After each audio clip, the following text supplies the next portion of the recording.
Well, thank you all very much for coming tonight. I hope you will forgive me for pouring myself a glass of water. It's very hot here. I come from the American South, from South Louisiana, in fact, and people say, oh, you must be used to this hot weather. No. You never get used to it. Well, I'll tell you how I started to write this book, came to write this book. In the spring of 2015, a prominent American physician contacted me after a disturbing conversation with his elderly mother, a Czech immigrant who, in her youth, served a jail term as a political prisoner of the communist regime in her homeland. In fact, she had been sent to prison and tortured because she refused government orders to stop attending prayer meetings at her church. The doctor was shaken, and he thought somebody should know what had happened. The doctor told me, my mother says that the things going on in this country now remind her of what Czechoslovakia was like when communism first came. This man had spent his entire life listening to her and his late father, also a Czech immigrant, talking about communism, but had never had reason to worry that their stories would apply to America until now. Well, this sounded kind of alarmist to me, but after that conversation, whenever I would meet people who had grown up in the Soviet bloc, I would tell them what the old Czech woman had said and ask them if they agreed. Every single one of them said yes. And if you would talk to them long enough, they would complain that whenever they try to warn Americans, nobody believes them. What are they seeing that frightens them? They are seeing a growing acceptance of an extremely intolerant left-wing ideology that is destroying free thought and free speech in the name of defending victims. They are seeing people losing their jobs and having their reputations destroyed because they dissent from this ideology. They're seeing academics corrupted by it. They are seeing people lie about what they really believe just to protect their livelihoods. They're seeing children turn on their parents over ideology. They're seeing books banned for offending against the ideology.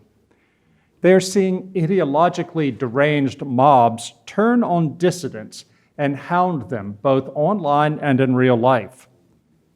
They're seeing outright lies told against those who question this ideology in an effort to ruin them. And they are seeing stone-cold fear take control of people who are deathly afraid of being canceled. Could these people be exaggerating the threat? Sure, it's possible. But here's the thing. The more you look into the evidence that the United States is stumbling toward a soft form of totalitarianism, the harder it is to dismiss these warnings. And I say the United States, but it's also happening to some extent here in Europe. And as we know, most of the things that happen in the United States will eventually reach Europe. I use the T word there, totalitarianism. Let's define that term. When we think of totalitarianism, what naturally comes to mind is gulags, secret police, torture, and other aspects of communist police states. Well, we don't have any of that here, and we probably won't ever. So why do I call this soft totalitarianism? Strictly speaking, a totalitarian state is one in which a single political ideology and its adherents hold all the political power, and everything in life is politicized.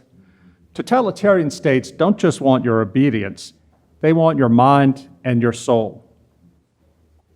In the 20th century, there were two great English-language dystopian novels, George Orwell's 1984 and Aldous Huxley's Brave New World. Because the Soviet Union was like Orwell's fictional police state, and because Orwell was the better writer, it is Orwell who defined totalitarianism for us. Orwell imagined a totalitarian state in which Big Brother enforced conformity by inflicting pain and terror.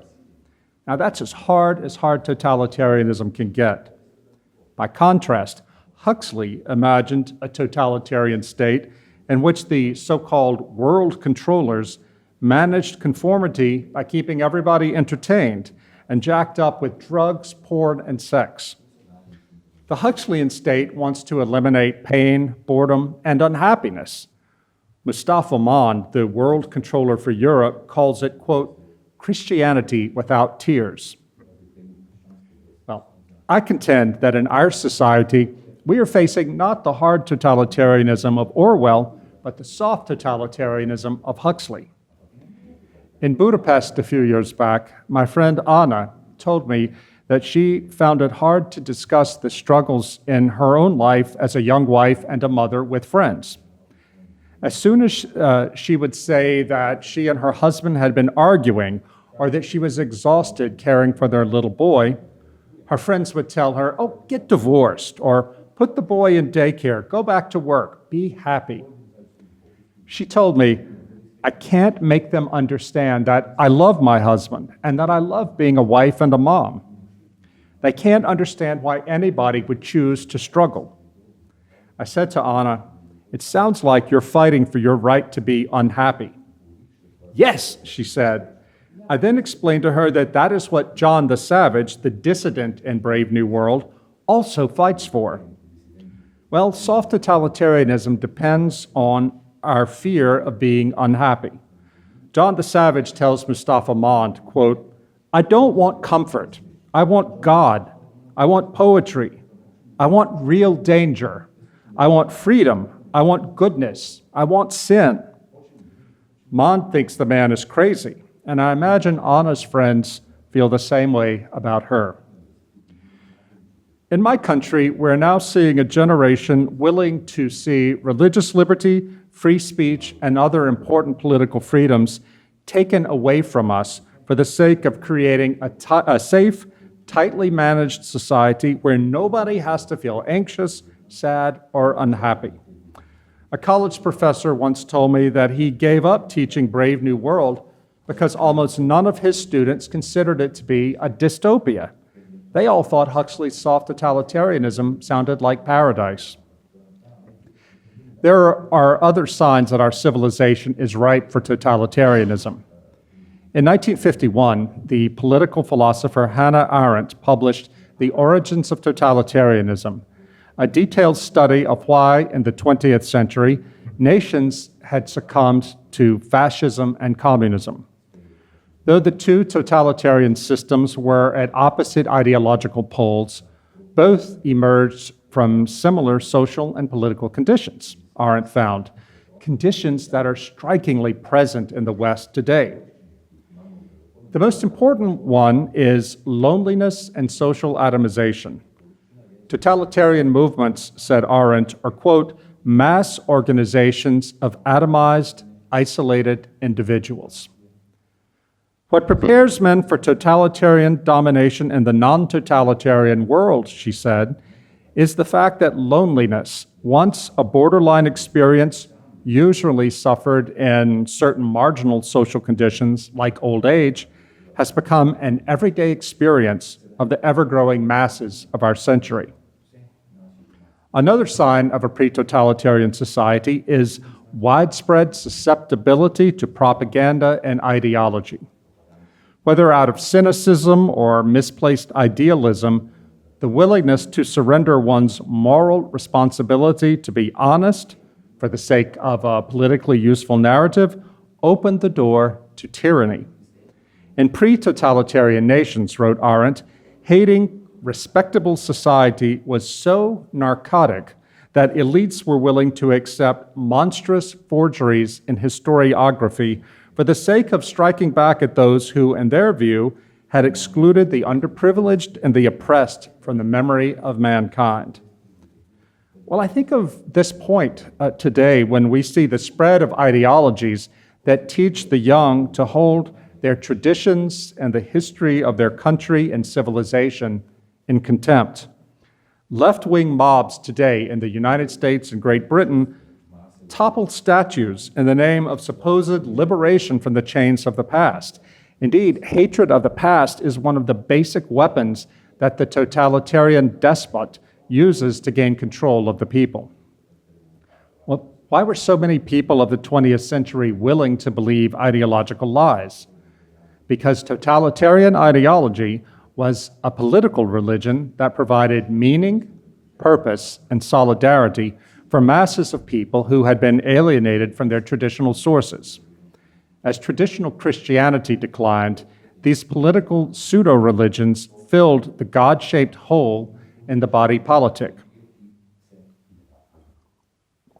The Russian-American historian Yuri Slezkin characterizes Bolshevism, that is, Soviet communism, as an apocalyptic millennial political cult. It divided the world crudely into the damned, capitalists, the bourgeoisie, and the elect, the proletariat, and promised that after violently suppressing the forces of evil, the enlightened Leninist would establish an earthly utopia of social justice. It is impossible to miss the parallels between the Bolsheviks and the so-called social justice warriors of our own time. In fact, wokeness, as we Americans call it, is arguably better understood as a form of secular left-wing religion than as a social and political movement. In a powerful 2018 essay, James Lindsay and Mike Nana detailed the religious aspects of the broad social justice movement. They contend that the social justice movement fulfills the same psychological and social needs that religion once filled, but no longer can. Social justice warriors are members of what Lindsay calls an ideologically motivated moral community. They hold axiomatic beliefs that cannot be questioned, only accepted. Those beliefs give meaning and direction to their lives and provide a sense of shared mission. They really do believe that they're bringing about a world of justice and happiness. So what are those beliefs? A brief catechism of soft totalitarianism goes like this. The first belief is that the central fact of human existence is power and how it is used. Everything in life is understood through relationships of power. Social justice is the mission of reordering society to create more equitable power relationships. Those who resist social justice are practicing hate and cannot be reasoned with or in any way tolerated, only conquered. A second principle, that there is no such thing as objective truth, there is only power. Religious claims, philosophical arguments, political theories, all of these are veils concealing the will to power. They are only rationalizations for oppressors to hold power over the oppressed. The value of truth claims, they believe, depends on who is making them. Another principle of social justice warriors. Identity politics sorts the oppressed from the oppressors. In the cult of social justice, the oppressors are generally white, male, heterosexual, and Christian. The oppressed are racial minorities, women, sexual minorities, and religious minorities. Justice is not a matter of working out what is rightly due to the individual per se, but what is due to an individual as the bearer of group identity. This is why, to those guided by critical race theory, a black lesbian who teaches at Harvard is oppressed, while a white man who lives in a beat-up caravan in West Virginia and works as a garage mechanic is an oppressor. We have seen something like this before. In 1918, in the Soviet Union, Lenin unleashed the Red Terror, a campaign of annihilation against those who resisted Bolshevik power. Martin Latsis, who was the head of the secret police in Ukraine, instructed his agents as follows. This is a quote from Latsis. "Do not look in the file of incriminating evidence to see whether or not the accused rose up against the Soviets with arms or words. Ask him instead to which class he belongs. What is his background, his education, his profession? These are the questions that will determine the fate of the accused. That is the meaning and essence of the Red Terror." Now notice that an individual's words and deeds had nothing to do with determining his guilt or innocence. One was presumed guilty based entirely on one's class and social status. Communists justified the imprisonment, the ruin, and even the execution of people who stood in the way of progress as necessary to achieve historical justice over these alleged exploiters of privilege. Well, a softer, bloodless form of the same logic is at work in American institutions and in institutions throughout the West.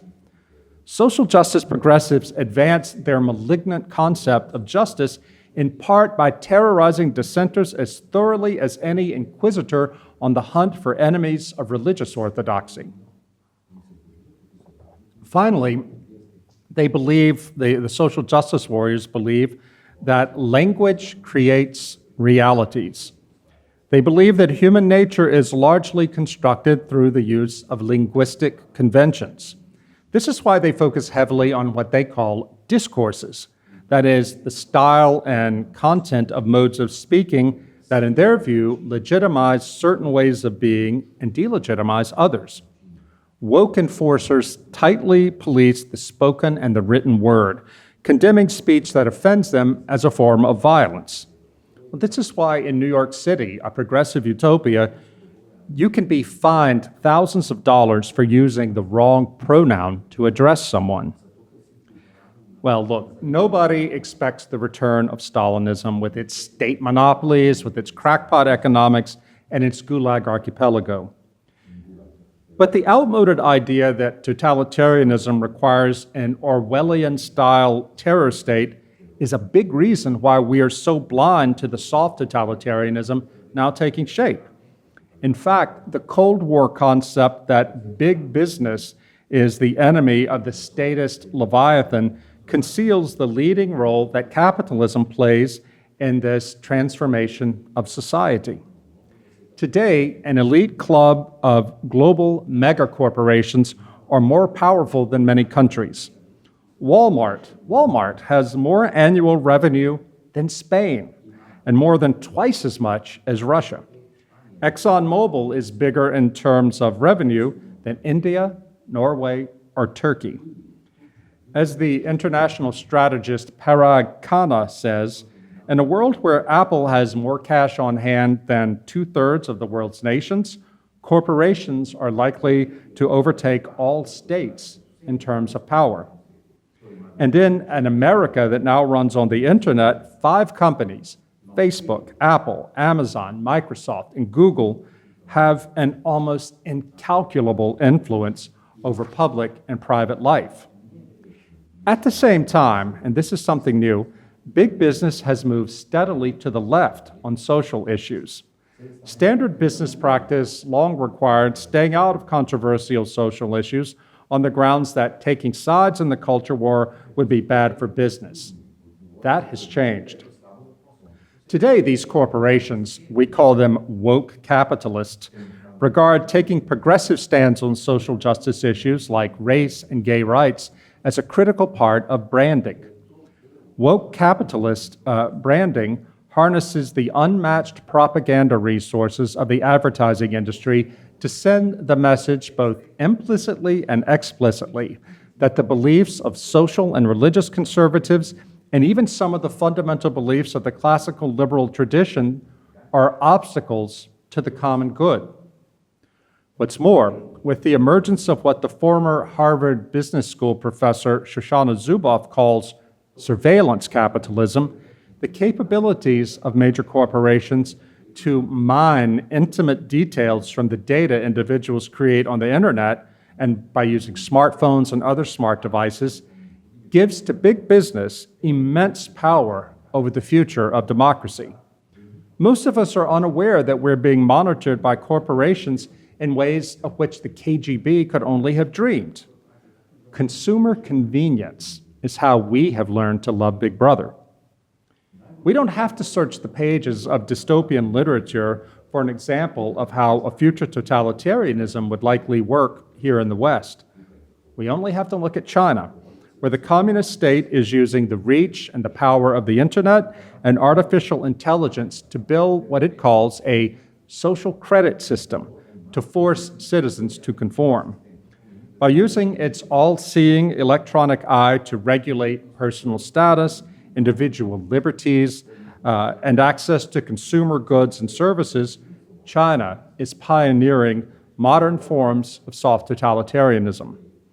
As the Chinese economy becomes cash-free, the Chinese state will have the power to make it impossible for ordinary people to buy or sell if they do not bow down before the Communist Party. We have most of the same technology here in the West, but we do not yet have the political impetus to use it. If enough of us become convinced that our safety and comfort would be better served by regulating and suppressing dissent, we will get a social credit system here. So what can we do about it? If emigres from the Soviet bloc are warning us about the rising tide of totalitarianism, then those who remained and suffered under communism and resisted it can advise us on how to fight back now and in the future. In talking to former anti-communist dissidents still living in Russia and Eastern Europe, I learned that they are afraid too of what they sense is coming, but they're also mystified about the forms it is taking. Over and over, as I was reporting this book in the East Bloc, I heard the same thing. At least under communism, the lines between good and evil were clear. Nevertheless, there are some clear lessons that we can learn and apply today.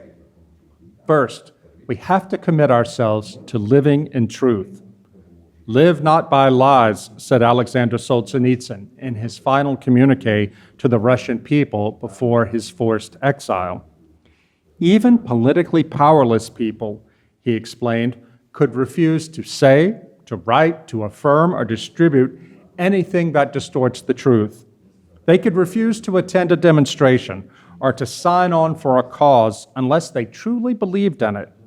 And they will not take part in a meeting in which no one can speak the truth. So if somebody tells you today that you have to prove your good faith by signing this or publicly agreeing to that or putting this flag up or this sign up, even though you don't believe in it, then you have no choice but to refuse. Your own integrity is on the line. Second, we must accept the burden of suffering for the truth. This is how we show what we are made of. This is how we demonstrate our character.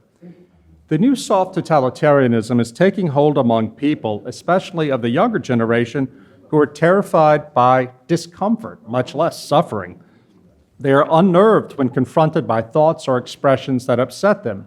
They would rather not have Big Brother, but Big Mama and Big Daddy shut down all freedom of speech and expression to protect them from having to suffer the knowledge of a challenging opinion. Here's a story, a true story, that a friend of mine who went to Harvard told me. 2 years ago, I was in Boston on business, and I discovered that an old friend from Europe had been studying at Harvard for a year, doing graduate work. I invited him to lunch, and I asked him over lunch, what is the most important thing you learned in your year here at the greatest university in America? And he thought about it for a moment and said, the most important thing I learned is how fragile the American elite are. I said, what? What do you mean by that? He said, when I started classes here, we would go into the classroom and the professor would say, class, today we will not talk about this subject and that subject because some of you came to me before the class and said that it's too triggering.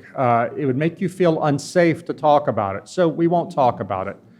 My European friend said, we Europeans in the class looked at each other and thought, is this real? But it was real, and it wasn't only in one class. This happened all the time. My friend said, it was really frightening to me as a European whose country depends on a strong America, because here I was watching the next ruling class of America at the most important university in the United States be afraid to hear thoughts that frightened them. He said, the thing is, none of them doubted that it was their destiny to rule the world, but they were afraid of reality. He said, things are not going to end well for any of us. So how are people who cannot even bear disagreement going to find it within themselves to withstand real suffering for the sake of the truth? They cannot, and they will not. In fact, they will happily impose that suffering on others to create a so-called safe space. And they might succeed because in this world, you often see people in charge of institutions like universities who are eager to throw dissenters to the wolves in order to appease the progressive mob. We have to be ready to resist them, no matter what it costs us. In 1977, the Czech anti-communist dissident Václav Havel published The Parable of a Greengrocer who refused to hang a sign in his shop window saying, "Workers of the world unite." Well, in the parable, this gets him in trouble. He loses business. He loses his privileges and his status. His family becomes a pariah. But the greengrocer has won a great moral victory. He has shown that it is possible to live in truth, to take a stand for one's convictions, and to refuse to conform. This, in time, can destabilize the tyrannical government. Havel wrote about the greengrocer, "He has shown everyone that it is possible to live within the truth. Living within the lie can constitute the system only if it is universal. The principle must embrace and permeate everything." So if you're willing to suffer for the truth, you show other people that it is possible to live in truth. But suffering is the key. Suffering, all these dissidents I talked to told me, is more bearable when it is rooted in religious conviction or some other transcendent ideal. Christians especially, and I'm a Christian myself, we have to throw away this weak, Jesus is my best friend style of Christianity. We have to rediscover the faith of the martyrs and the confessors, a faith that is strong enough to endure suffering as the cost of discipleship. Nothing else will get us through what is to come. Alexander Ogorodnikov, a Russian Orthodox Christian and a prominent dissident of the Brezhnev era, is a man whose face bears evidence of his torture in prison. It's partially paralyzed from his beatings. Ogorodnikov told me that suffering people need, quote, "a golden dream, something to live for, a conception of hope." You can't simply be against everything bad. You have to be for something good, he said. Otherwise, you can get really dark and crazy. Third, we should build solidarity within small groups. In Bratislava, in a cramped, hidden chamber accessible only by a tunnel that went underneath the basement, the historian Jan Simulček told me how the underground Slovak Catholic Church produced samizdat there. As a college student in the 1980s, Simulček was part of a secret cell that distributed the illegal literature printed there. He told me that he learned how to be free in the fellowship of the young men in that Catholic group. He said to me, only in small communities could people feel free. That is to say, in devotion to each other and to the causes of their Christian faith and to freedom. In that solidarity, the young men gradually overcame their fear of communist totalitarianism. Simulček told me, we helped one another to gradually build up the courage to do bigger things. Zofia Romaszewska, a former organizer with the Polish trade union Solidarity, told me, quote, "As I see it, this is the core. This is the essence of everything right now. Forming these communities and networks of communities. Whatever kind of communities you can imagine. The point is that the members of that community must be very supportive of one another, no matter what comes," unquote. Fourth, in the face of soft totalitarianism, dissidents should cultivate cultural memory. Cultivate cultural memory. What do I mean by that? That is, they should immerse themselves, their families, and their small groups in the study of history, of art, of literature, religion, and of all of the things that make our culture distinct. Totalitarian movements always seek to erase a people's history and culture from the collective memory because it makes those people easier to manipulate. We cannot let them do it. In an interview with me months before his death from cancer, Sir Roger Scruton reflected on the key role that private seminars held in the homes of dissidents played in keeping cultural memory alive in the face of communist annihilation. These meetings were not merely casual lectures by scholars to keep audiences entertained amid the boredom of totalitarianism. These were a means of cultural survival.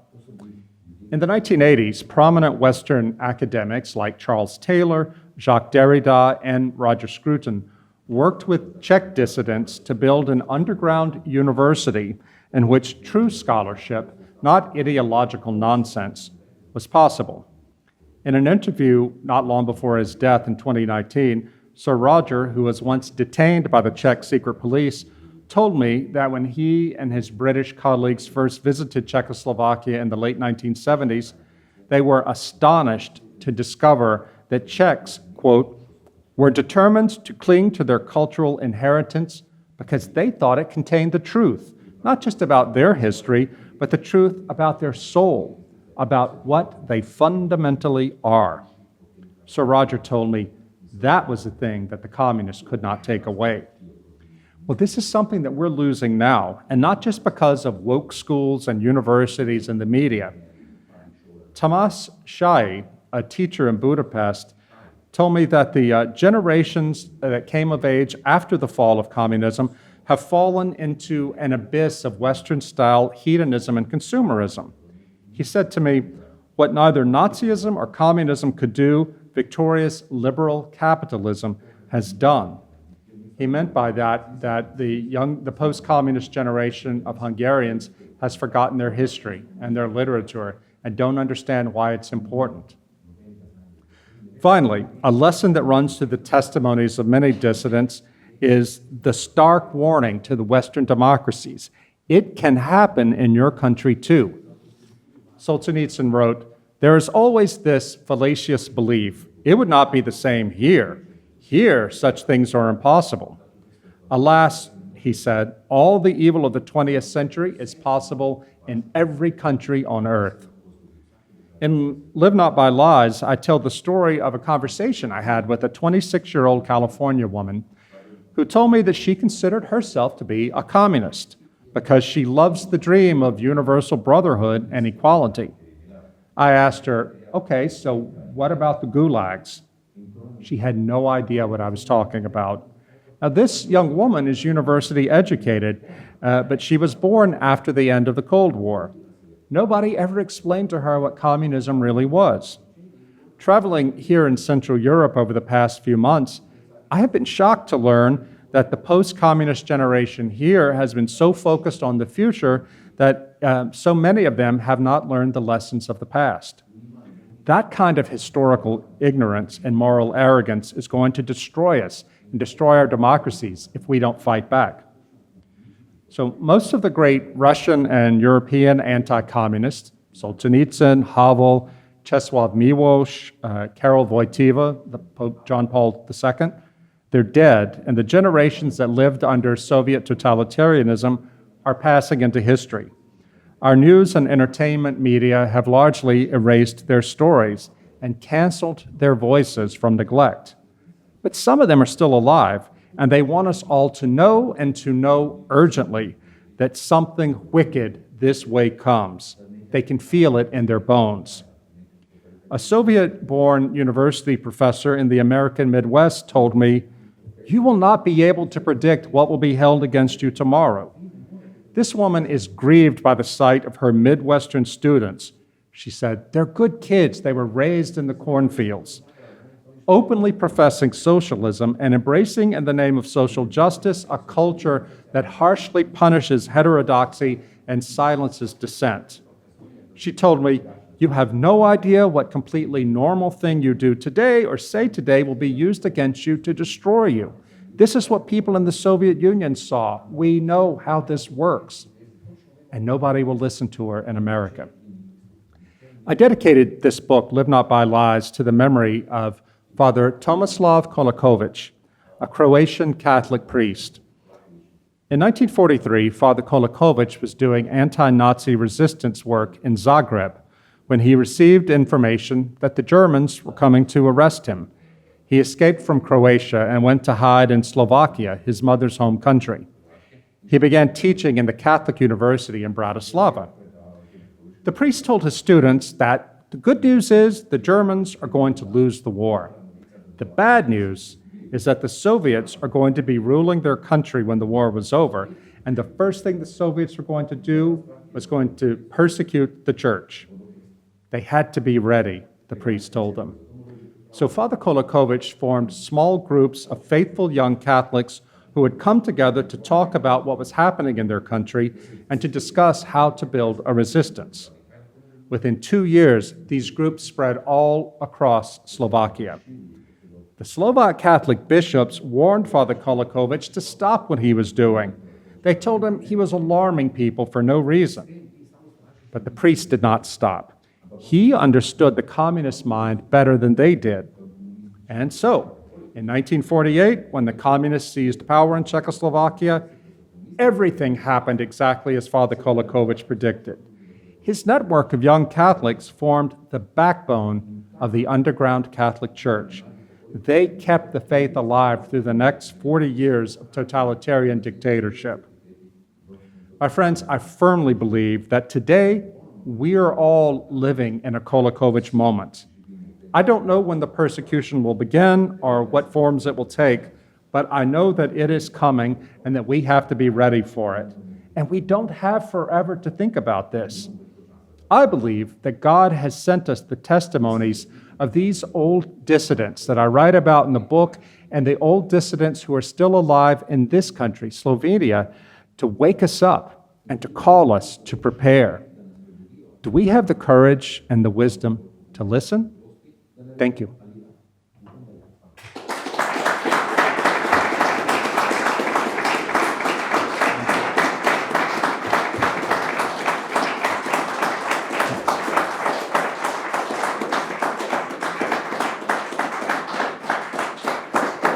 Thank you. You can't imagine what an honor it is for me to be able to give a talk like that in a country that used to be communist. As an American who grew up in the Cold War, I never imagined that I would ever be able to visit countries like Slovenia, but Slovenia is free now, and here I am, and thanks be to God for all that. But let's all commit ourselves to keeping Slovenia free and to protecting our liberties and to protecting our faith and our right to speak freely and to be heard without being punished.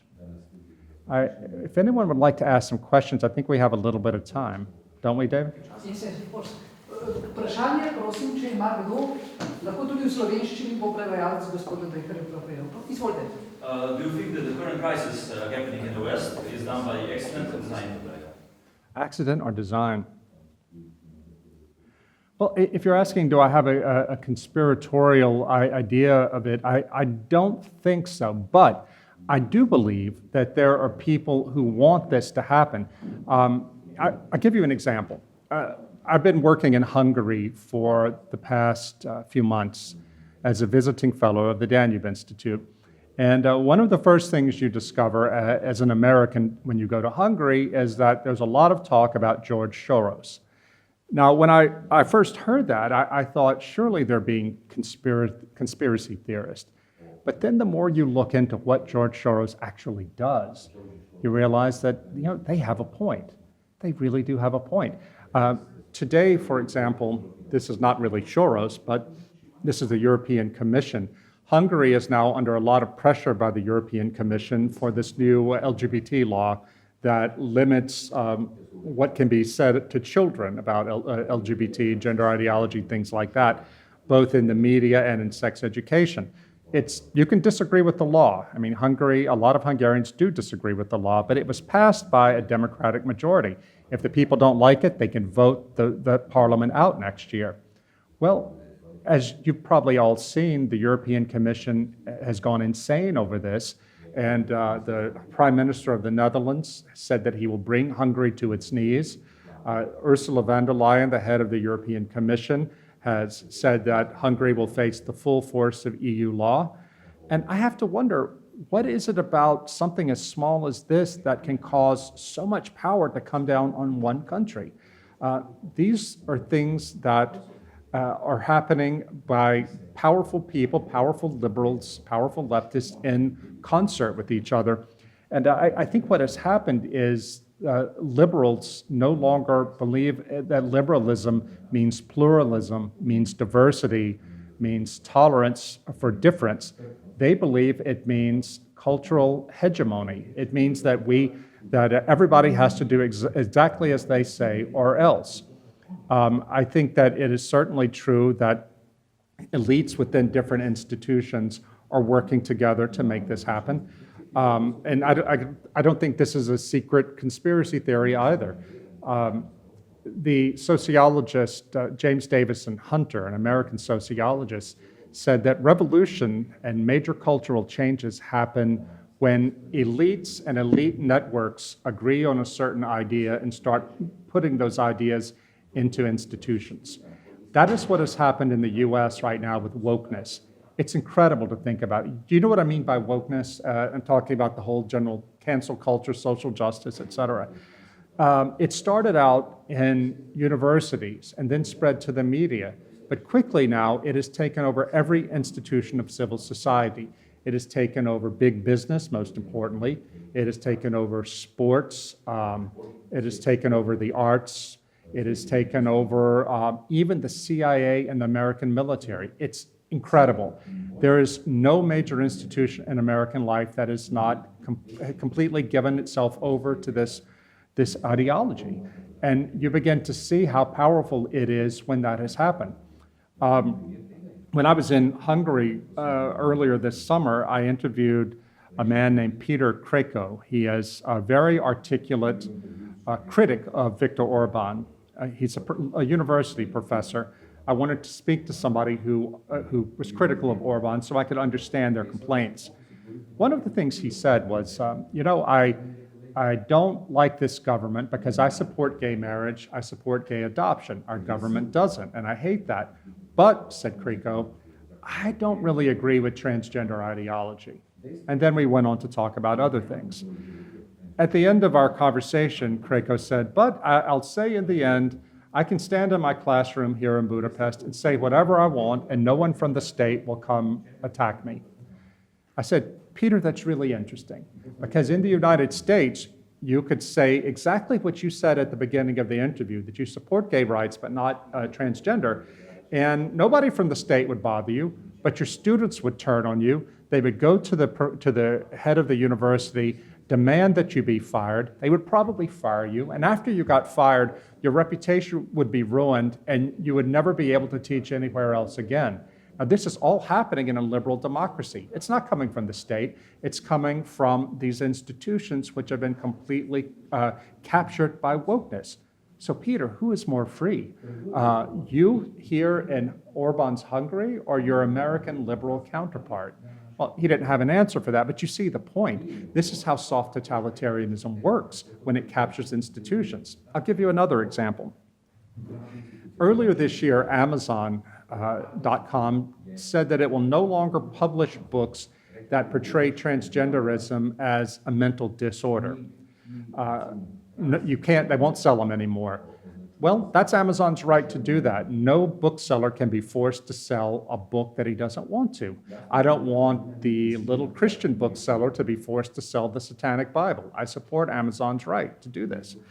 But here's the thing. Amazon is so big and controls so much of the US book market that if it decides it will not publish a certain kind of book, then those books won't get published by anybody. So Amazon, making a free decision, completely legal, ends up removing an entire category of book from public discourse. It's incredible.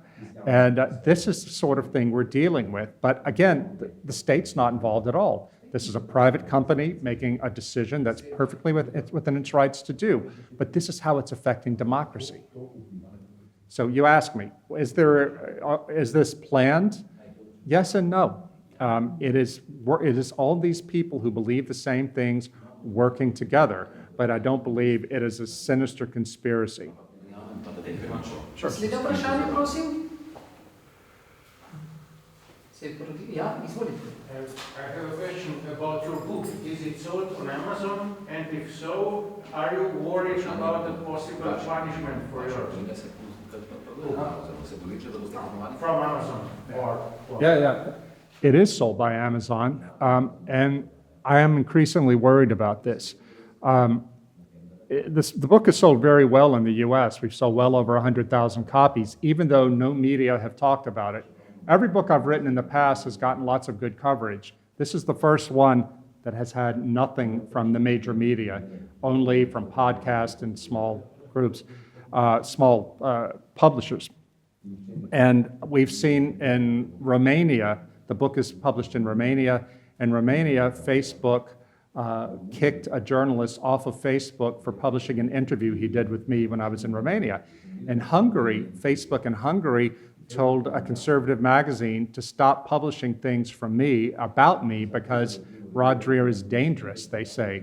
I mean, that feels great. Facebook thinks I'm dangerous, but in the end, though, it does worry me that if these companies start doing that, start saying that we will not sell dangerous books or we won't give a platform to dangerous ideas, that could be the destruction of my livelihood, the way I feed my family. This is starting to happen to people. Two people I follow online, Brett Weinstein and his wife Heather Heying. They're both left-wing atheist academics in the US who were forced out of their university because they refused to accept wokeness, even though they're on the left. But they have enough self-respect to refuse to be told what they can and can't say by this student mob. Well, they built a career by doing podcasts online. Well, recently YouTube decided that it doesn't like them and kicked them off of YouTube. That takes away half of their family's income. They're trying to find another way to do it, but you begin to see how much it matters to people's ability to speak freely and to make money if these companies, this handful of companies who have so much power over our discourse, choose to use it that way. I don't know if you've seen this, but in America now, Facebook has started a new program sending some people warnings that they might have been exposed to extremism from their friends. And if you say something that Facebook censors believe might be extremist, people can report it to Facebook, and they can send out a warning to everybody in that person's network saying, careful, you've been in touch with an extremist. You don't have to be a genius to see where this is going. And in America, since the January 6th attack on the Capitol, which was a disgusting attack, absolutely wrong, but the government has taken powers after that to go after what it calls domestic extremism. Well, what are the boundaries there of domestic extremism? How much will ordinary political dissent be counted as extremism? When we see in the schools and universities and in the media, when you see simple disagreement with the woke being described as hate speech or a form of violence, it's easy to imagine where this can go, where in the name of protecting America and the public from violence, they have to shut down any speech that disagrees with the left-wing line. It's really concerning. So quick, buy the book now before... I have to say, too, that there are a number of us who are now starting to realize that we have to start buying not electronic books, but hardcover books, and not music in the cloud, but actual compact disc or records, because we believe these things may be taken away from us. It's already happening with some movies that from the past that suddenly failed the test of wokeness are being withdrawn. And if you want to protect these cultural memories, start buying hardcovers. Don't just rely on electronic books. I love electronic books because it makes it easier for me to do my research, but I really do believe in the next 20 or 30 years, maybe even sooner, The only libraries that we can be sure will still exist will be those that exist in hardcover. Somebody else, a question? Yes? Thank you for a very good talk in your time. I have a question. How do you see these small communities forming? You mentioned like in the Islamic states, there were these like small dissident groups, underground groups. So how do you see them forming now? Like maybe, I don't know, traditional Latin Mass groups or Orthodox Christians, or how do you see it? Yeah, I think that Sofia Romaszewska, the Polish woman, was right that whether it happens around churches or around groups of hunters or anything, we have to come together and talk about these things. I have been really excited in following the work of my previous book called The Benedict Option to see some Christians coming together to live in small community. It isn't happening in a lot of places, but it is starting to happen. In France, for example, I was just in France on the book tour for Live Not by Lies, and I met these two young Catholics, both in their 30s, businessmen, and they have created a new company to help Catholic families move out of the cities and move out into the countryside to live around monasteries. They want to do this so families who want to build their lives around monasteries can actually do it financially. And they have already 1,000 families signed up for this and 32 monasteries participating. I think that's fantastic, but I think it's going to require a lot of courage and creativity on the part of all of us to make these things happen. You know, one of the things that I find interesting about the Father Kolakovic story is the leaders of the Catholic Church in 1940 Slovakia were the ones who didn't see it coming. They wanted to pretend that everything was okay. But it took priests like Kolakovic, and there was another priest, a priest named Vladimir Yukol, and lay people who had the vision to make these things happen. It's going to be the same thing today. We can't sit around and wait for somebody else to tell us what to do. We have to seize the initiative ourselves. So many people are afraid, and they want to believe that somebody is going to stop this, it's all going to be okay. And look, we hope it will be. I don't want this to happen, but we can't just hope that something will happen to fix the problem. We've got to get ready for it ourselves. And I think a lot about something that this woman in Prague told me. Her name is Kamila Bendova. She was the widow of Václav Benda, one of the only Christians in Václav Havel's inner circle of dissidents. I asked Kamila, I said, Kamila, you and your late husband are very strict Catholics. You were the only religious believers in Havel's inner circle. Did you find it difficult to work with people who believed such radically different things than you and your husband? And she told me no. She said that in those days, you have to remember that very few Christians had the courage to stand up. Very few people of any kind had the courage to stand up. When you found someone who had the courage, you had to stand with them. They became your best friend. She said that's what we did with these people who didn't share our faith, but they shared our courage, and they saw us the same way. They didn't agree with anything we believed in terms of religion or politics, but they knew that we had the courage to refuse totalitarianism.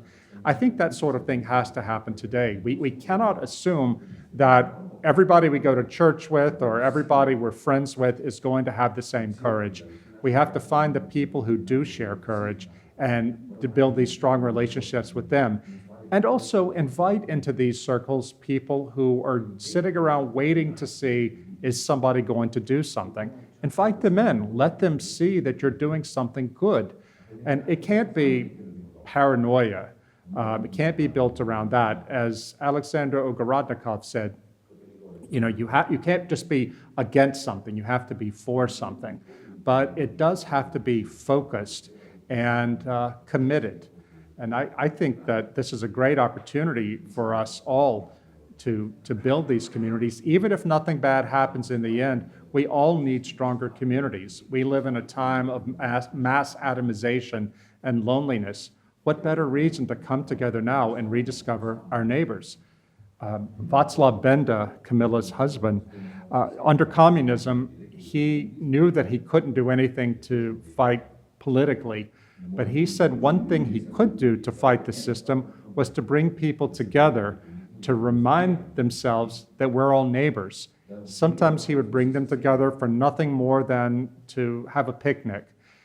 But he realized that totalitarianism depended on everybody being separate and everybody feeling like they were all alone. They were crazy and they were all alone. If you could convince people that they're not crazy to believe the things they do and they're not by themselves, you'll give them hope. In fact, when I was in Romania last month promoting this book, the Romanian publisher said, look, we don't know how many people are going to come here you speak tonight. We hope we get 100. We hope we sell 50 books. We had 500 people come from all over Romania, and we sold 400 books. And it was shocking to me and shocking to them. But all these Romanians from the countryside, they were all Christians. They came and they kept saying the same thing.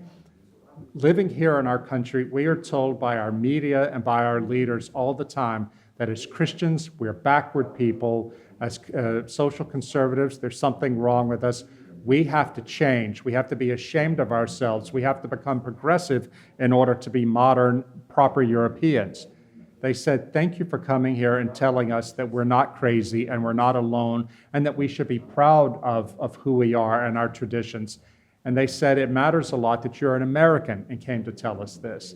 And for me, it was just a matter of such honor to be used by God to be in that position. Because I told them, look, we Americans, we need to learn from you. You survived communism. You didn't lose your faith. We're now facing a much more subtle form of totalitarianism. So please, let's establish these friendships across national lines and across the ocean so we can help each other resist. Sorry for that long sermon, but people really are excited to find each other. And I have been really fortunate also in Europe as I've done speaking about this book and about my last book, The Benedict Option, which is about how Christians can survive in a post-Christian world. I've been so lucky to meet so many young Catholics aged 40 and under who understand exactly the crisis that we're in. I find that Christians my age, I'm 54 and older, and a lot of young Christians in America don't really understand the nature of the crisis.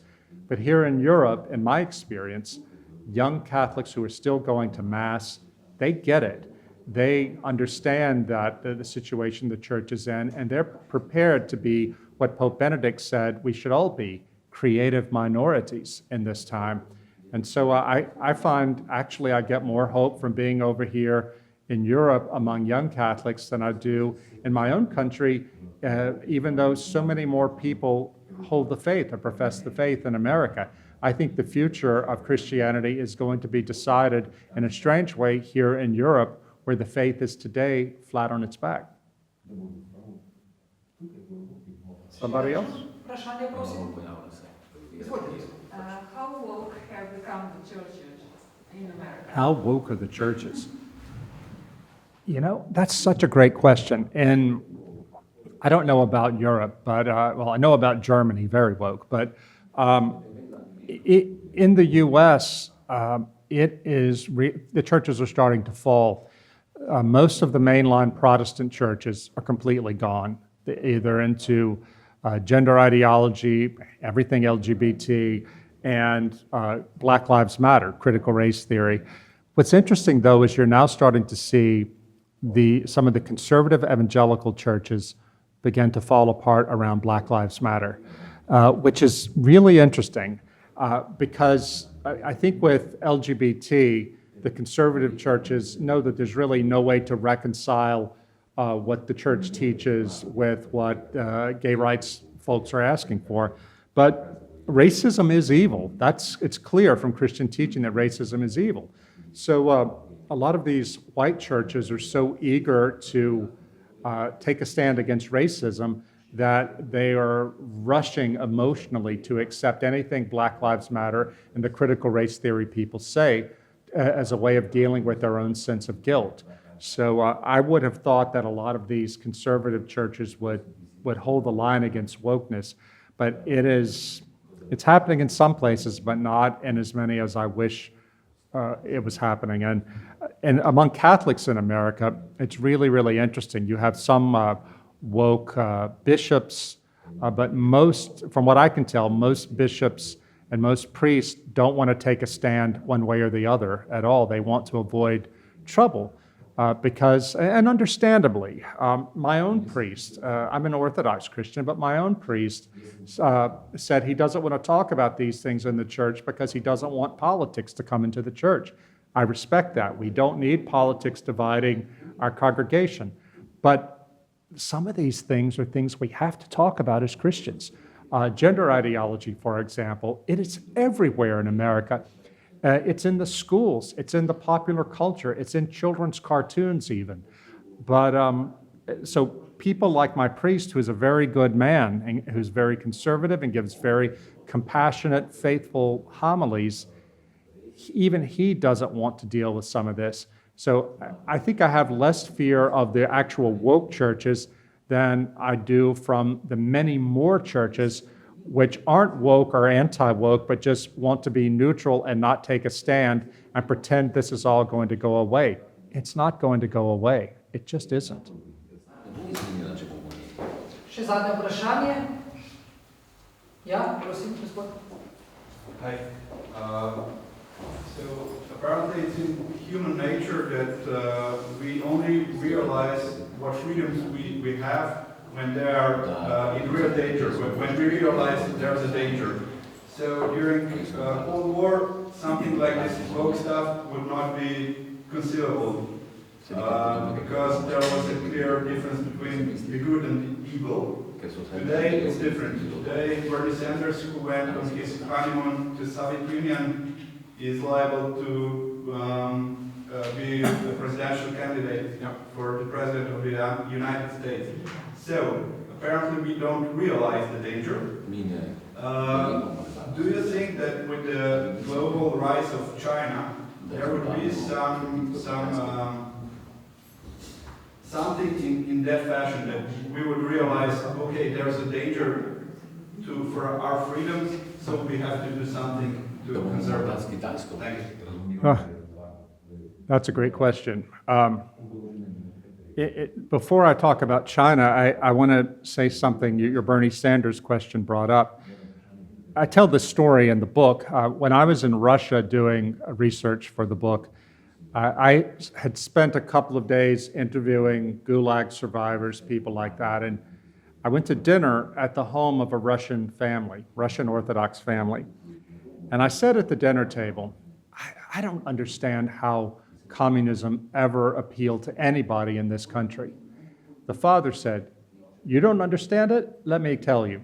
And he went through a narrative of 300 years of Russian history in which the ruling class, often with the church helping it, oppressed poor people in a terrible way.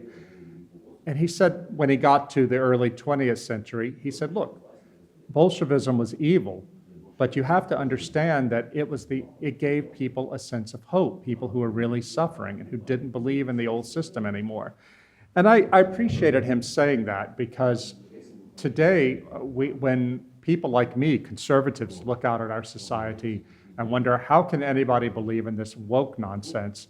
I think we need to stop and think more about why it might appeal to people. For example, these young people, if you're raised in America today, you are part of a culture in which there's nothing stable, where everything seems to be fluid, where on the internet, if you're a kid and your parents give you access to the internet, you can easily find yourself on in a web page where there are 26 different gender identities and you're being told to choose it. This is an actual story. I talked to someone in Slovenia who said this was happening to their kid.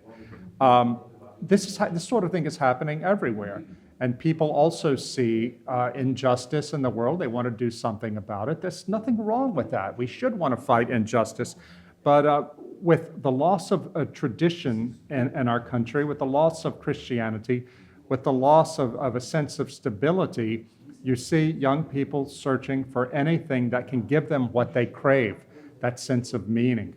I think it was the Polish dissident Czesław Miłosz who said that one thing that Americans don't understand is that people can believe in some pretty dark and dangerous things as long as it gives them a sense of meaning. And he was talking about why people chose to believe communism.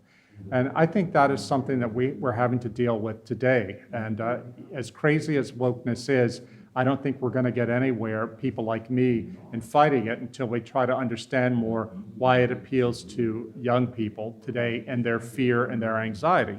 Now, going to the China question, the thing that worries me about China is I don't think that people sense it as a threat to us. And I'm speaking about my country, I don't know about Europe, but we see China as the source of so many consumer goods. And there just isn't right now, at least, the sense that China is any sort of danger. I think that we ought to be looking at the social credit system in China as a danger if it comes to us. But again, if you have a population, and I'm talking mostly about the young now, who actually want authority to take a firm stand and to defend them from having to hear any thought that bothers them or having to be confronted with any practice or a set of clothes or anything that makes them anxious, then they'll see China not as a threat, but as a model for what to do. You know, I tell a story in this book about what I think is one of the most important moments in the cultural history of our time. It happened on the campus of Yale University in the fall of 2015. You can see all this on YouTube, by the way. That fall, the Yale University sent a message to all the students saying, be careful the sort of costumes you wear at Halloween. You don't want to trigger somebody. You don't want to make someone feel oppressed or etc. Unsafe. Well, there at Yale, the students live in residential colleges, and each residential college has what they call masters, usually a husband and a wife, who live there as the kind of house parents. Well, the house parents of this one particular college were called Erica and Nicholas Christakis. The Christakises were professors at Yale who lived there to help take care of the students. Erica Christakis happens to be one of America's top experts in child psychological development. And she sent an email to the students of her house saying, you know, it's really not good for us adults in authority to be to hover over kids, to protect them from everything. By the time they're your age, she said, you need to be experiencing these things. It's not the place of this university to tell you what costumes you can and can't wear. Well, in my generation and in the previous generation, we would have said, yeah, thank you for standing up for us. Not this generation. The students in that college went crazy. They started screaming bloody murder about how dare you attack us like this. You need to be defending us, making us feel at home. You can go into YouTube and see Erica Christakis' husband, Nicholas Christakis, a good liberal baby boomer, going onto the campus to meet with the student mob, maybe 100 kids, to try to reason with them. He's trying to reason with them in a good, rational, liberal way. He's listening to them, answering their questions, wanting them to engage in dialogue, but they don't want dialogue. You see these kids, some of them are crying, they're shrieking, they're cursing at him, they're demanding that he say he's sorry. It's like something out of the Chinese Cultural Revolution. They don't want to have any dialogue. They want what they want right now. Well, what do you think happened? Yale University took the side of the students, the Christakises were out, and Erica Christakis left the university. This is the American elite. Yale is one of the top universities in America. An entire elite are being raised to think that it's the purpose of authority to clamp down on our freedoms, to protect us from anxiety, from thoughts that make us feel unsafe. This is why I believe that this younger generation will be the ones to accept the social credit system, and not only to accept it, but to demand it. to say in the book that there's an young American intellectual named James Polos who came up with a great phrase to describe what he believes is coming. He calls it the pink police state. Pink in the terms of being therapeutic. He says that we're going to a state where a regime in which people will happily give over their political liberties, give away their political liberties like free speech, freedom of expression, freedom of religion, in exchange for being made to feel safe, to practice, to have personal pleasure, like smoking pot, having as many sexual partners as they want, etc. This, he believes, is going to be the end of liberalism. And if he's right, then we are moving very quickly to Huxley's Brave New World. I hope it doesn't happen, but like Father Kolakovich said, we have to be ready for it, be ready to defend our liberties, and if we're Christian, defend our faith and live with it no matter what comes. Thank you all so much for coming tonight. I appreciate it. I hope you'll buy the book. You might not agree with everything in it, but I hope it makes you think about what we need to be doing right now while we still have the freedom to do so. Good night.